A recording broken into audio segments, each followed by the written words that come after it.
Hi everybody, I'm Scott Ferguson, Mayor of Blayney Shire Council, and today I'm here with Mark Digger, our Director of Planning and the Environment.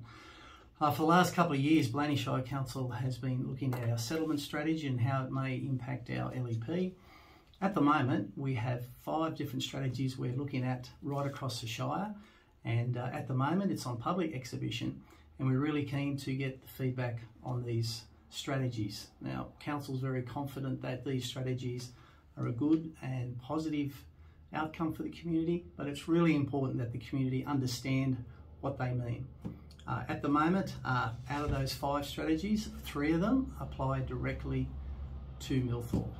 And planning, we know, can be very complicated and the terminology can be confusing. And that's why it's really important that people with concerns or interests around this talk to council and contact staff, and we'll give every opportunity for people to do that, because we do want people to understand that these 5 strategies will affect the LEP, but we believe they are positive, but it's important that they understand what they mean. So with the 5, I just wanted to mark one of the, I guess, one of the more misunderstood strategies we're looking at. Number 1 is to condense the RU5 village zone to the commercial core of Millthorpe. Mark, just in regards to that, there's a bit of confusion around what that actually means. Would you like to give me a quick overview of? Thanks, Mr. Mayor. So basically, at the moment, all of Millthorpe is a village predominantly. Now that's terminology used for planning. Planning terminology. So that means what can and can't happen in that village zone. Yep, and so the village zone applies across all our villages throughout the Shire, and it's quite ranging. You can have light industry, brothels, you can have hardware, you can have quite a wide range of uses throughout the village zone. So that's the terminology in that zone. Planning terminology. Right. And we're saying, well, the outer area of Millthorpe is really houses now. Absolutely. Do you want those type of things next door to you? Because if it can lodge an application, you're then into the merits of it.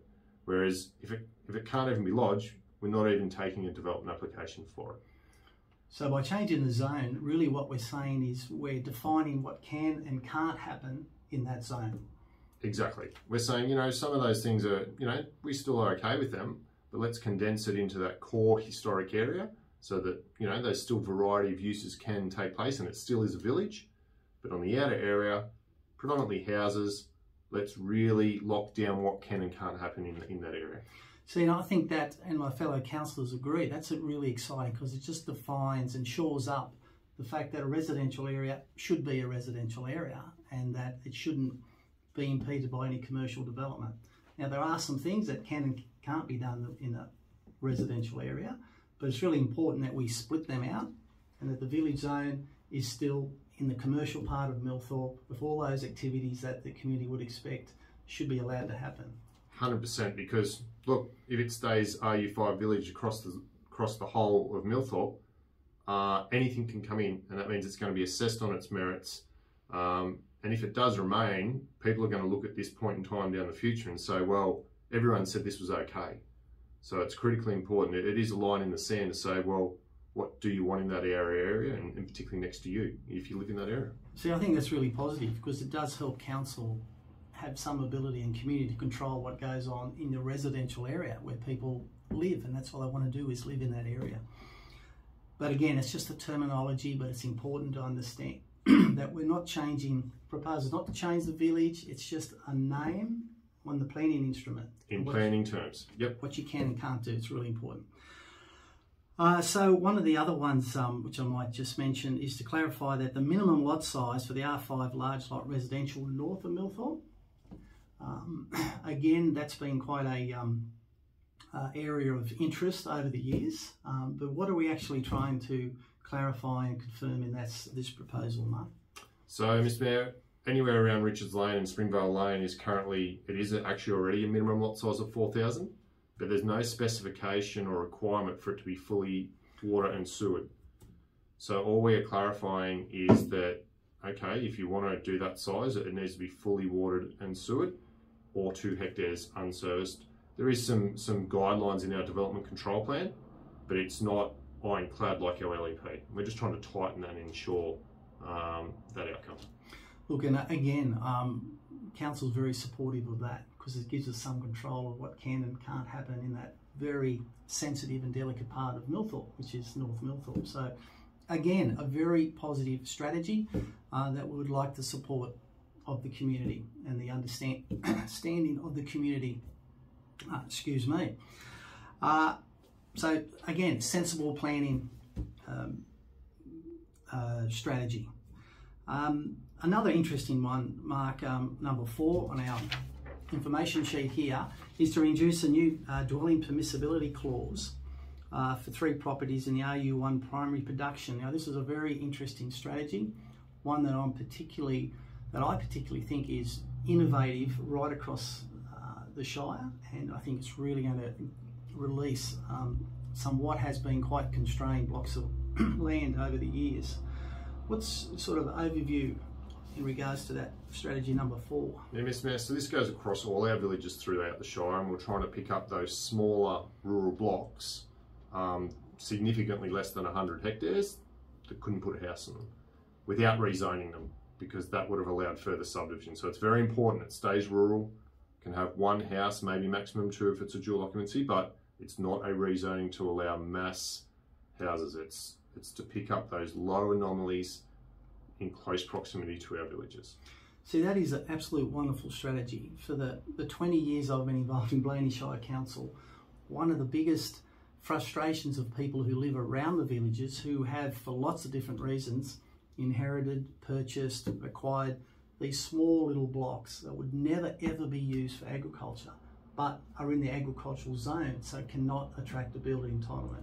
My understanding from what you're saying is we're going to free up those blocks, release them, have a building entitlement that are around each village to value add to the village and make those blocks, like, get more valuable. 100% correct, and there was actually key criteria used to identify these, so it wasn't ad hoc. There was a list of criteria, existing road frontages, so there's no new roads across the whole Shire, and there's in excess of 40 across the Shire, 3 around Millthorpe, and then a variety through our other villages, and we'll do some further consultation on that down the track. So my understanding is there'll be no ability to create any new subdivisions. It's identifying existing. Yep, so all of these 5 updates, or particularly the 4 around Millthorpe, the 4 updates around Millthorpe, there's no new land zoning or expansion of zoning that allows further mass subdivision. Important point. Very important point. Very important point. So we just historically have all these little blocks that we think would be better used with a house on it and allow people to develop them. Yeah, all 4 changes though, across all 4 changes, there's no expansion or creation of an additional ability to create further subdivisions.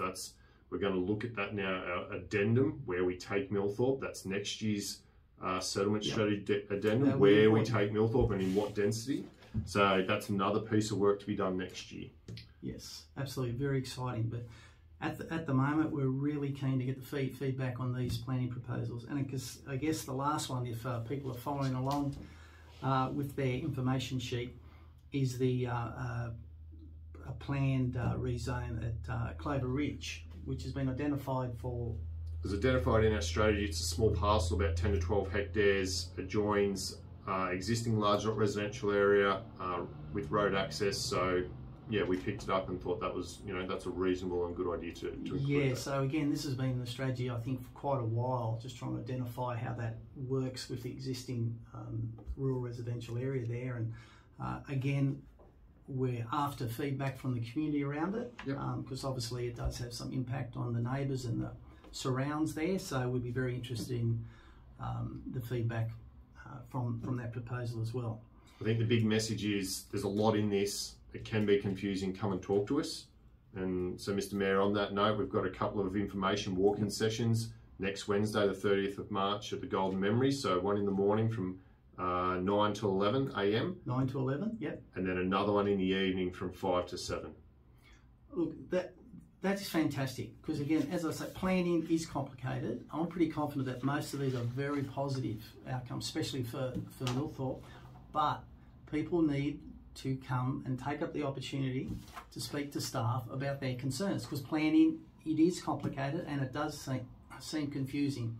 Come and point at the map. Yes. Tell us where you live. What's it mean to me? Absolutely, it's important. And tell your friends, come and engage with us. Try to understand, because it takes a bit of work, about what's going on. They are generally very positive strategies from a land use point of view, but I would encourage everyone to make the effort to really understand how it affects them. Next Wednesday, come and see the staff at the Golden Memories Museum. Please take up the opportunity, or indeed, if you can't be there, just ring council, talk to Mark, talk to our senior planner, and have a good understanding of what we're doing, because we believe it's very positive right across the Shire, these planning strategies. Great. Thank you.